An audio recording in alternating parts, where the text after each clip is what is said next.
I'm of WTF Comics. We are focused on bringing some of the best sci-fi and horror comics to the adult industry and the comic book industry. We've been at it for about 4 years right now.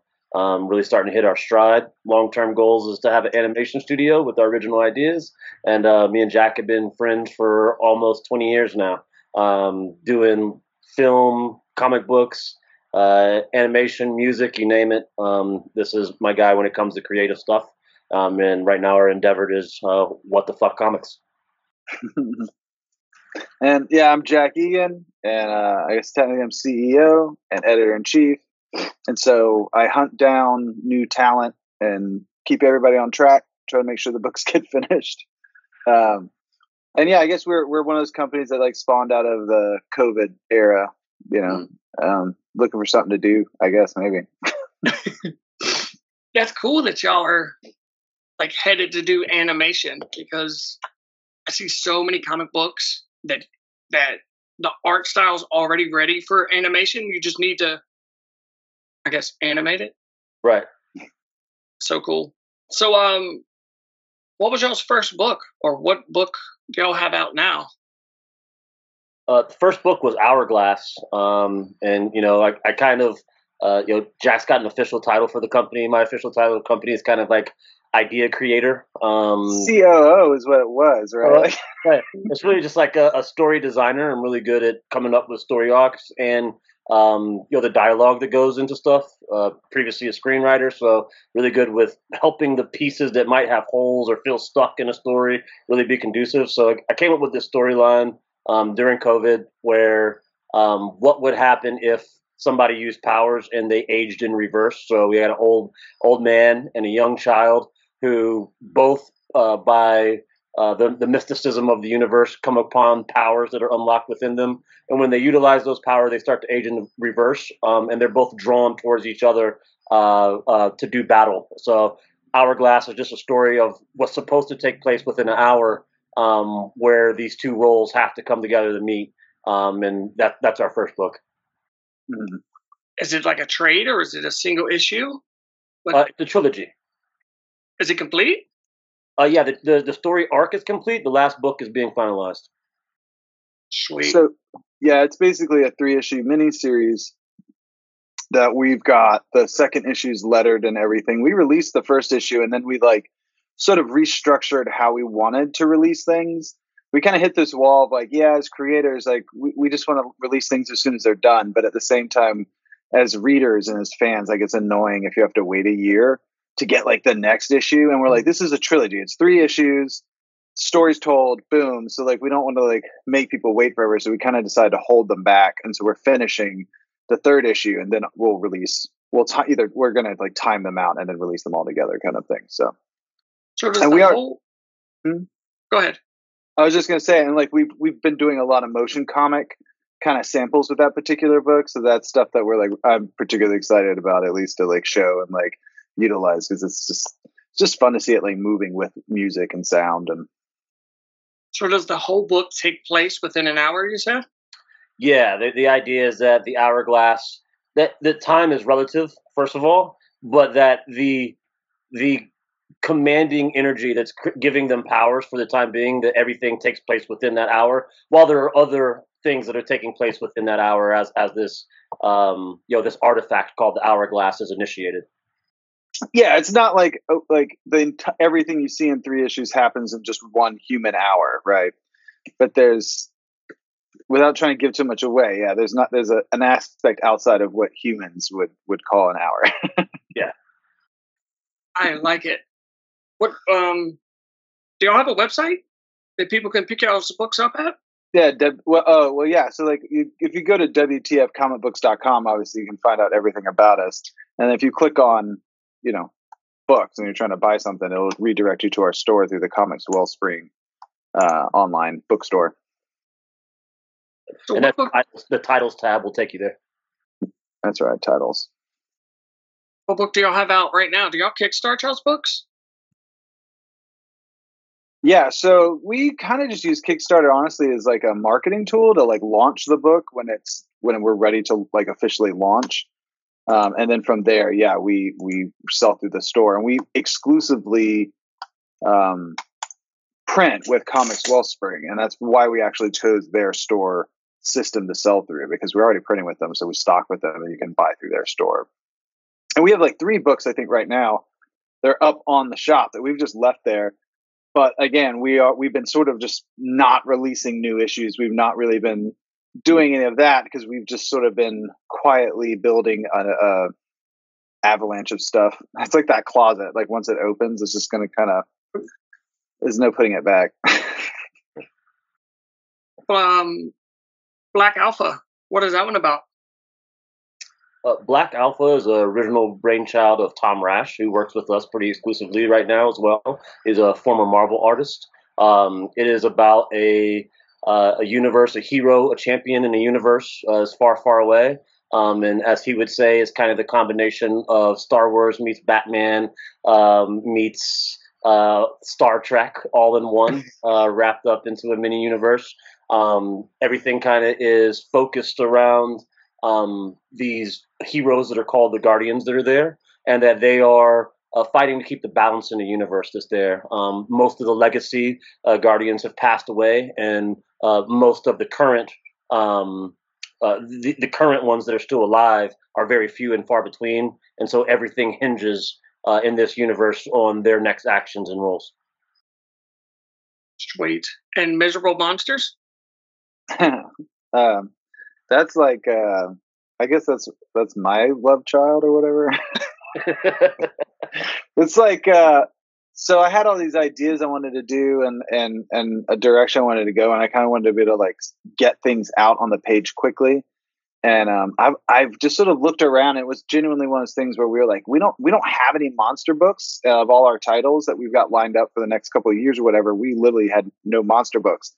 And I was like, I really like monsters. Like I'm just one of those people. I love like monsters in general. And I was like, monsters is such a vague term. And as a writer, it just felt very widespread. So it's like a Deadpool. There's like touches of that Deadpool kind of humor to it, maybe, but it's very much like a inspired by 80s stuff and X-Men and movies and shows that sort of mimic what's going on in the real world, but heightens it. I consider it like a caricature of the real world, I guess. And it's reflecting certain, sort of fascist movements that I see in the real world in the book, frankly. And the monsters is a reflection of minorities everywhere. Are y'all in comic shops? In a few, yeah. Again, because we haven't really been releasing stuff yet. Like we're those weird, like we've got all this stuff, a lot of it's not out or available like at the touch of your fingers just yet. But Blue Ghost, we just launched the Kickstarter for that, and that was kind of something that was us kind of saying, all right, we're pulling the trigger. We're going to start dropping things out. We're also working on some shifts to make things more available through some popular purchasing mediums like TikTok shops and things like that. So y'all haven't. Yes, we have stock shelves in stores. I'm just going to assume your question here. We've got a couple of racks in a couple of different stores where we drop off stuff personally and have some agreements with the stores that are there. Yeah, for us. I know. I answered his question that I think that he was going to do. We've got to wake him back up. Are the formats the same? Like, do you see the same thing I do? Like, I'm here, and then you two are here. No, it's reversed on my screen. Oh, okay. So that means you're over here. Yeah. You're like, you bastard. Yeah, for me. We're still going to make this entertaining. There he is. Yeah. Kept the conversation. I don't know what just happened. Yeah. We kept the conversation. We just started talking. We were just like being weird. So we're like, the question that you were going to ask. So we don't have any racks in stores, and we do have racks of books in stores of the titles that we have right now. But we're moving, like Jack said. So everything that we write has multiple story arcs, and our whole thing has become what we noticed when we started going to cons is that there's a lot of one-off books with different companies that are out there. And we applaud and cheer on all the different creators that are out there. But something that we wanted to bring to the table was a larger time and money investment to the creative activity that we were doing. And we wanted to make sure that the stories that we presented were full out. So if there were supposed to be 7 books to a series, we wanted to make sure that every book was completed before we even released the first one, and that we're not kind of breadcrumbing and gaslighting people along for books that never come along, and that we have complete ideas that are out there that we can either turn into the animations or tell people, hey, all of our books are out there. We're still going to run Kickstarters for there, but the project and the goal now has moved since we ourselves have put the time and the energy into it to actually have a whole complete thing that's out there. I can respect that. So it's a great way to kind of get feedback too. We can release books, and then whichever books people go crazy for, we'll just develop further into other media. I agree. Y'all any store signings planned? Any Comic Cons? Where y'all gonna be at this year? Yeah, we're gonna do some of that stuff, man. I'm gonna be honest. I hate doing stuff like that. I don't want to sign anything. When people ask me to sign something, I look at them like, wouldn't you rather look? Let me give you an extra sticker. Let me give you some buttons or something. Like, why do you want my signature? Yeah, I'm surprised I got Jack to do an interview. So getting him in person is going to be super hard. Yeah, it was fun. Like when we've done cons, it'll be funny because John, he'll usually answer people, but they'll walk up and they'll look straight at me and ask me something, and I can feel him like looking at me with this, like, I'm gonna wait and see how long it takes Jack, and I'll answer, and then they'll be like, yeah, so who wrote this? And I'm like, well, me. Like, oh, well, fuck, and I'm like, I'm sorry, yeah, it's me. That was my fault. That book, yeah, you could probably do better at that table. Like, I'm not good at this, man. Like, but no, I will say, out of the titles we've talked about, though, the Amber is the next title that's coming out. If there's a title that people can kind of look forward to and know when it's coming out, that's it. We're doing a Halloween release, and that was very much part of. We were like, we've got Kickstarters built. I mean, we have, I don't know, like 6, I think, that are completely built. Like, we could just push the button and start them. We have the merch just like floating around my house. I mean, just boxes of it in the basement. But like, we are waiting, and like a lot of people don't get why we do that. Like, and it's fine. It's like they don't understand what we're about. But Amber is going to be very much the next test. Like this, we're trying a very scientific method here. So it's a big book. It's a hefty book. It's a violent book. How many pages is it again, Jack? Tell them. Yeah, it's supposed to be a 24-page book when we started 4 years ago or something. And it's now, there's like 80 pages complete. So the first issue is 50 pages. And it's like black and white, stunning horror, violence, and nudity. But there's also we have a full metal soundtrack, completely original music coming out with the book.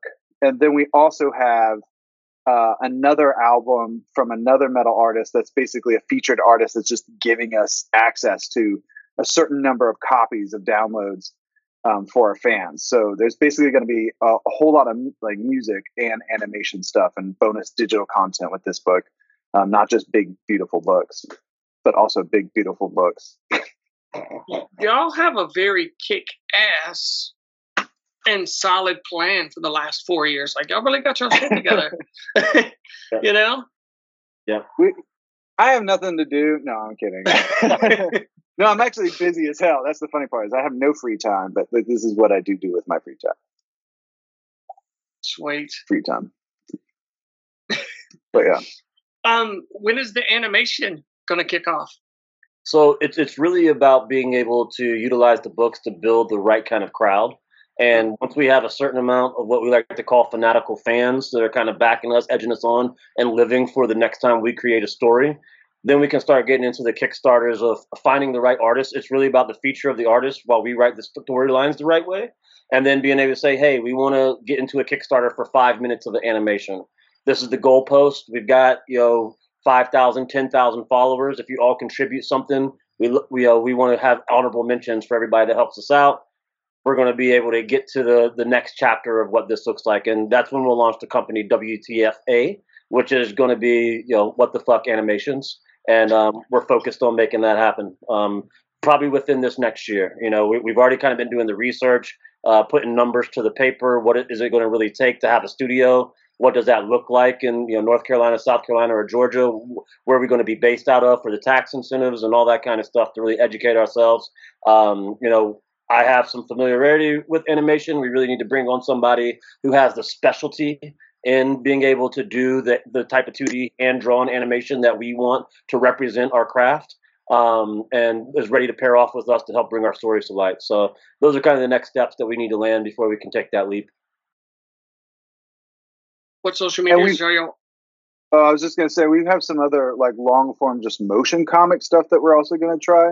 And again, that's stuff that we want to be able to release as like digital content for our fans, because we've recognized that for a lot of people, like if you buy books, like they take up space. So like the more digital content we can provide, we're hoping to provide. And so that same thing, we can kind of test out some looks and some styles with motion comics, and to help get the idea across to like animation. What social medias are you guys on? Our main focus right now is TikTok, Instagram, and Facebook. I would say our main interactive point right now is Instagram. People love seeing the art drops that are there, and the running conversations that we have for fans that are there. Mm-hmm. So, dead or alive, who is your dream team to make a comic book with? Dream, what was that? Dream team. Oh. Yeah. Or if you don't want to do a comic, we could do a movie. Well. I mean, I'm a guy, like my whole room surrounded, like literally everywhere. I'm like, whoa. So I love a lot of the Punisher stuff. I mean, for me, we think a lot. John and I talk a lot about in terms of covers, because whatever your dream team is, like that's a heavy load, because you're talking about everybody involved. But if you just talk about covers, like getting an artist to do a cover, we've worked with some of the people actually that we really have looked up to. But for me, I'm a big Punisher guy. So Zach is a cover artist that I've seen. An artist I've seen my whole life do stuff. But yeah, we've Janosch, or we've gotten a couple covers. What's his name again? John, what was the last? I'm literally going blanks. This is why I hate interviews.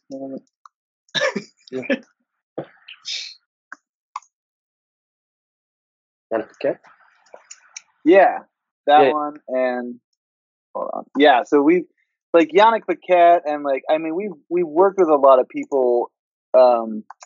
Like Neil Adams, we did a lot of interviews with. So we've had like exposure to a lot of our favorite artists, and we've been able to hire them. So I guess it's like when you talk about a dream team, for me, I'm also like, yeah, like are you talking about the just for the art or for the writers too? You've got JMD Mateus is someone that like, yeah, if I could work with him on something, I'd be thrilled, you know? Yeah. And I would say it's presently here, you know, like who we've kind of drawn together, the guys from G20. You know, for me, I know that there's big names out there and accolades, but you know, I think that we can become that. So I think a lot of the guys that we've kind of sought out to find to be able to build from the ground up where we're at right now that's kind of where my dream team is in any given moment. And you know, I've got more family vibes than, you know, it's got to be about me trying to obtain a position next to somebody that's already done it, because I think that we're going to be doing it in a new and creative way. You know what's wild, John? You were 3 weeks in a row. You're the third person that said the team you have right now. Yeah, that's kick ass. Yeah, I'm really proud of the people we've not just like hired, but like the fact that we have all become really close. There's like a family bond with most of our artists. We know them, like we know what's happening in their lives. They, you know, we all know what's happening in everybody's lives, honestly. And I don't know if that's a COVID thing, but like, but maybe it's just an internet thing. Like Tom Rash, that's pretty much how I met Tom, you know, and he's very much part of this trio. Like John and I, we hit walls where we're like, you know what we need to do is ask Tom. Like, let's get, like, just ask Tom. He'll give us, he'll know, you know. So it's interesting, like that. Yeah, we, you know, Joaquin, who's the artist and the creator of Amber, we just met on the internet. I just saw his artwork and was amazed. And I think it was like a cover piece that he did, like a variant for someone else's book that I first saw, that I was like, God damn, like whose art is that? And yeah, that's what draws us to people, frankly, is just talent and being good people, frankly. We've definitely learned a harsh lesson with people that were like, yeah, like this is going to be awesome, but they're kind of difficult. We're not so sure about, but it looks good. Like it looks like it'll be really cool. And then we get into it like, yeah, this was a mistake. Like, nah. Yeah. And it's going to be cool working with your best friend of 20 years, I got two of those also. And yeah, it's like we're family, Mm-hmm. They live in Virginia. I'm down here in Florida. And like each time we see each other, it's like no time has passed at all. Mm-hmm. Yeah, well, Jack calls me at 3 a.m. in the morning to tell me about his problems. So, I'm here for yeah. Oh, yeah, I'm all fucked up. I'm like, not at 3 a.m., but I'm like, you won't believe the fucking day I had. You know how hard it is to French braid a little girl's hair? I'm like, a horrible dad. Yeah. Also, I thought about this other book, and that character has to die. And he's like, stop killing the characters, Jack. And I'm like, it's what the people want. It is. Is there anything you want to say before we go, gentlemen? Oh, good God. I look forward to Amber. I do hope people are, check it out. It's a very different book from anything we've ever done before, and it's different than pretty much anything I think I honestly have seen in terms of Kickstarters, like Kickstarter comics, just in terms of like the girth and the detail work and the artwork and the fact that it's got music involved and all of that. And my piece would be more to the crowd. Whoever you are, wherever you are, whatever you're doing, and you've got a creative inspiration in your life or something that you haven't always put on the front burner, move it from the back burner, put it on the front burner, get to work on it, start doing it every day, a little bit at a time, whenever you can get to it, and fall in love with what you're really passionate about and never stop. Never let it go, never give up, focus on it until you make it real. That would be my message to anybody who wants to know what we're really about. Thank you, gentlemen. Appreciate you taking the time to come talk with me. Definitely. Thank you. Appreciate it. What? You mean you haven't subscribed to Comic Chat Authority? Oh, come on. Subscribe already. What are you waiting for? It's no big deal. Like, man, don't forget to tell him to hit that like button. Yeah, that too. Just subscribe.